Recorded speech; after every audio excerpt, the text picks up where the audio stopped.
Greetings and salutations, friends, and welcome to some more Flight Sim World. Yes, it is February, and we have got the first big update of the year. And since we are now out of Phase 1, I need to make a small adjustment here. Right, now, where were we?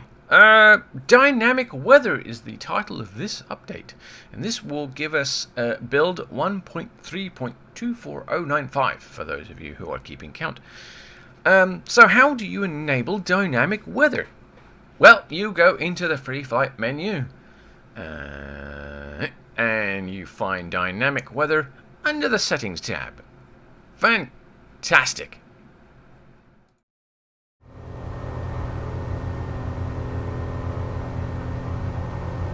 So, let's keep in mind that this is dynamic weather, not real-world weather. If you hear people talking about real-world weather in reference to this, they are wrong.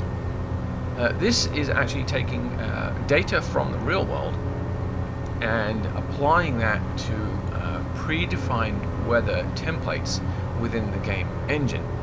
So it's an approximation more than an actual real-world thing. It's like rounding up. It's taking, it takes let's say, for example, London City. London City, it's an overcast day. It's raining, the wind's coming from a specific direction, blah, blah, blah.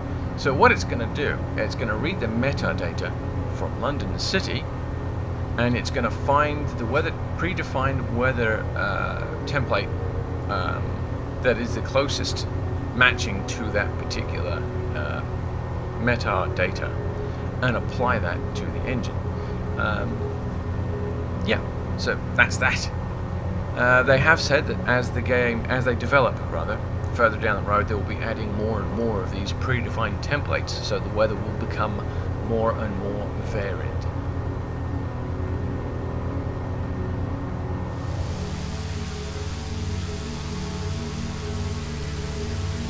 Is dynamic weather finished?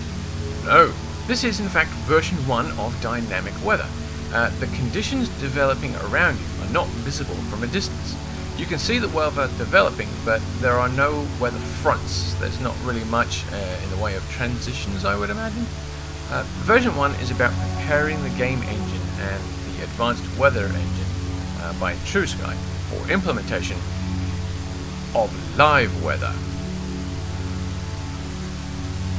The goal is to be able to visualize multiple weather types in the same game session, so you can see the weather ahead of you and get that feeling of foreboding as you fly around and potentially try to avoid the thunderstorm that you are barreling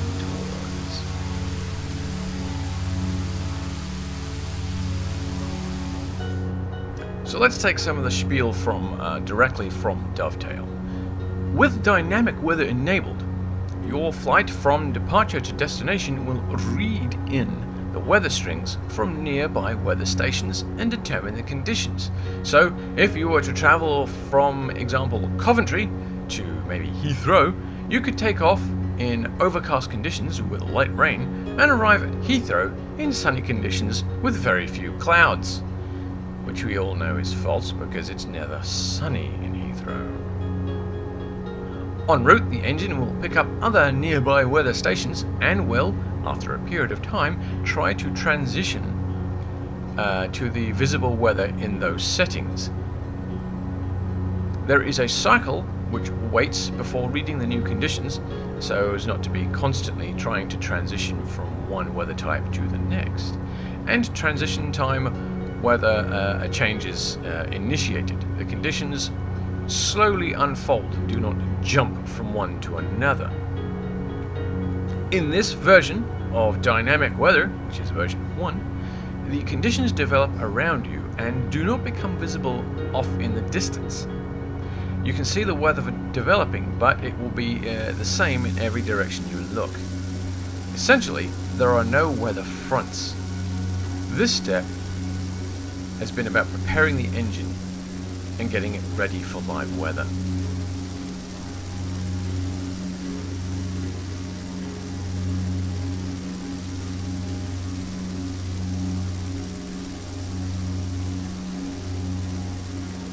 So where am I flying today? Well, I'm actually flying around the Pyrenees, headed for Perpignan. I think that's how you pronounce it. It's French. Actually, Perpignan was the capital of the former province of the county of Roussillon, and for a long time was the capital of the kingdom of Majorca in the 13th and 14th centuries. Perpignan is crossed by one of the largest rivers in the district, Tet. Huh, interesting. And is one of the tributaries, the Bass. Apparently, floods occur quite a bit there, and in 1892, Tet rose a little bit too far and destroyed 39 houses, leaving more than 60 families homeless. Bummer. The city itself actually experiences the Mediterranean climate, which is similar to the Mediterranean coast of France. Nice. Could be an interesting place to visit.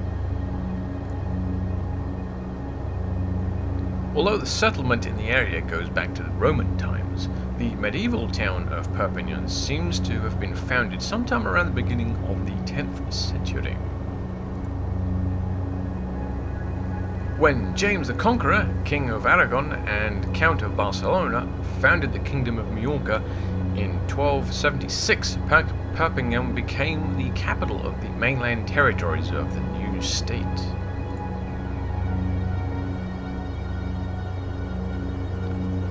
After that, it experienced what was known as its Golden Age, and it prospered as the center of cloth manufacture, leatherworking, and goldsmith, as well as other luxury goods. And King Philip III of France, in fact, died there in 1285. In 1344, Peter of Aragon annexed the Kingdom of Majorca, and Perpignan became part of the County of Barcelona. A little bit of a kick in the teeth there, really. A few years later, it lost around about half of its population to the Black Death, much like a lot of Europe and England. Perpignan is actually the home to the Cathedral of St. John the Baptist, which was completed in 1509. And there's also the Palace of the Kings of Majorca, which sits in a high citadel surrounded by ramparts.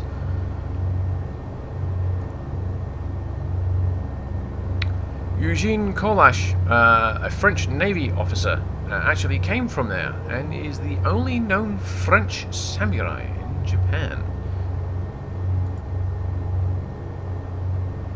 Of course, being part of France, its history is a little bit blooded by World War II. Mary Elms was an Irish aid worker that was actually honoured for saving the lives of more than 200 Jewish children during the Second World War. And conversely, we also have Robert Baraschlach, a fascist author and journalist who was eventually executed for advocating the collaboration with Nazi Germany during World War II. So, you know, you've got the two extremes there, really.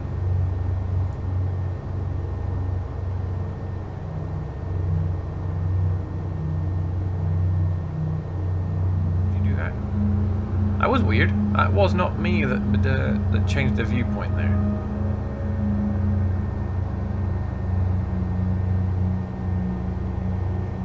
I wonder if it was the mouse.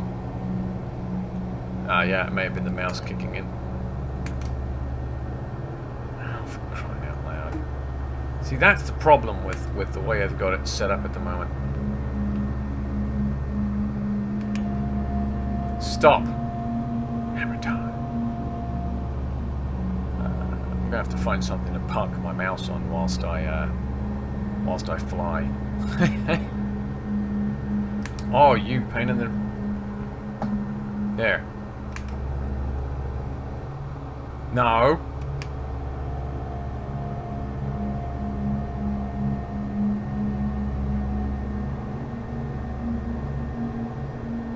Stop it. No!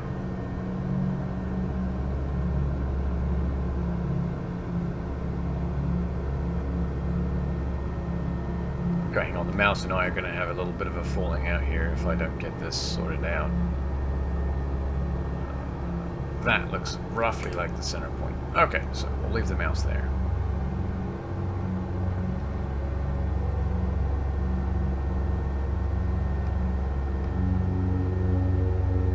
There's the airport.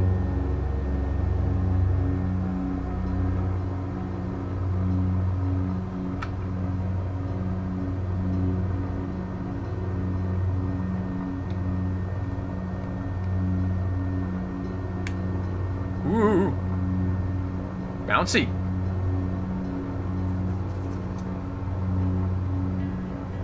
I will admit that I have not touched Flight Sim in about 3 months? 2 months? 2 months. So this is my first landing. Very first landing from a 2-month break. And at that point I was doing landings every other day, I think.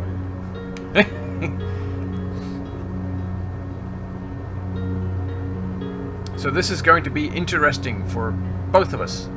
Well, all of us, or whatever. How many other people are watching this?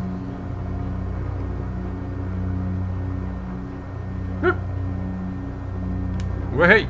Oi! Oi! Oi! Oi!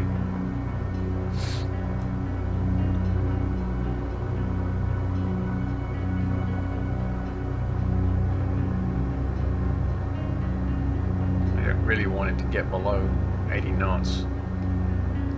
Not in this thing. Okay, so I think I'm gonna put the landing gear down.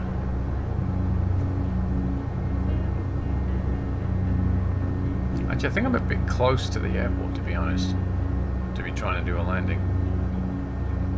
Oh no, it's fine. Yes. Well, I will be if I control my vertical airspeed.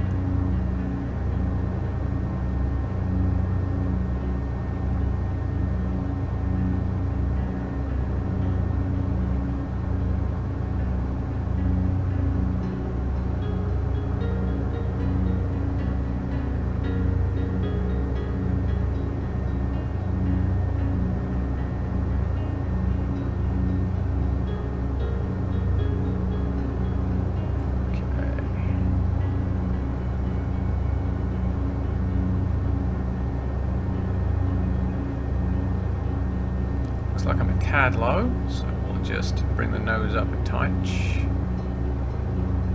Looks like I'm probably to the left of the strip as well, so just drift her over a little bit.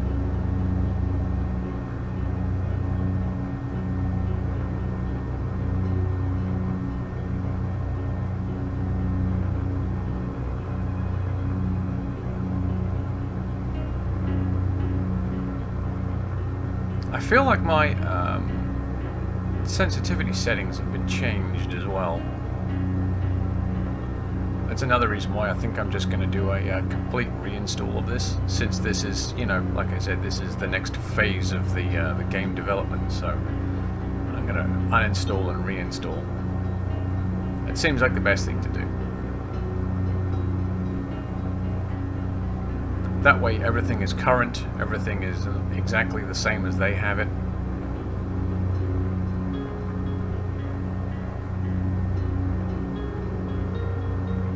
Going a bit quick, I think.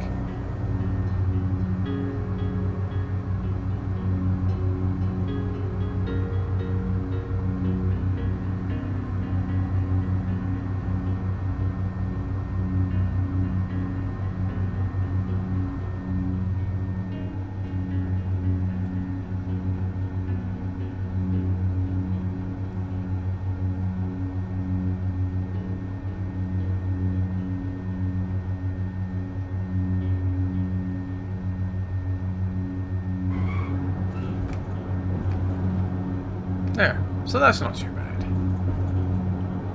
And I'm noticing how the weather has indeed changed over time. When we took off, it was pretty clear, and now we've got these crowds. We've got these crowds encroaching upon our funness. No, we've got these clouds encroaching upon our airport a little bit. That's pretty cool. I'm gonna go see if I can find somewhere that's having some more interesting weather phenomenon.